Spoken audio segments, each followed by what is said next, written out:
ఒక స్థలాన్ని చెప్పారు. అక్కడ కూర్చుని నువ్వు జపం చెయ్యి, తపస్సు చెయ్యి, నీకు రామదర్శనం అవుతుందన్నారు. తులసీదాస్ గారు కూర్చుని తపస్సు చేస్తున్నారు. తపస్సు చేస్తుంటే రామలక్ష్మణులు ఇద్దరూ రాజకుమారుల రూపంలో గుర్రాల మీద వచ్చారు. వచ్చి గుర్రాలు దిగి అరుగు మీద సేద తీరారు. ఎవరో రాజకుమారులని తులసీదాస్ గారు ఊరుకున్నారు. వాళ్ళిద్దరూ గుర్రం ఎక్కి వెళ్ళిపోయారు. హనుమ వచ్చారు. రామలక్ష్మణులు వచ్చారు, గుర్తుపట్టావా అన్నారు. ఎప్పుడు వచ్చారు అన్నారు.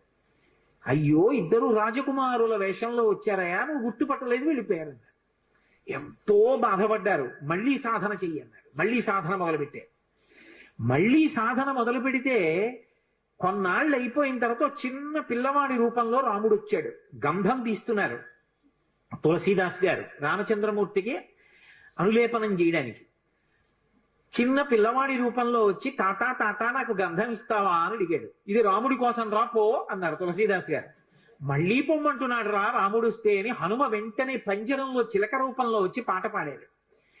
రాముడు బాలుడి రూపంలో వచ్చి తులసీదాస్ గారిని గంధం అడుగుతున్నాడు. గుర్తించలేని తులసీదాసు వెళ్ళిపోమ్మంటున్నాడు అని.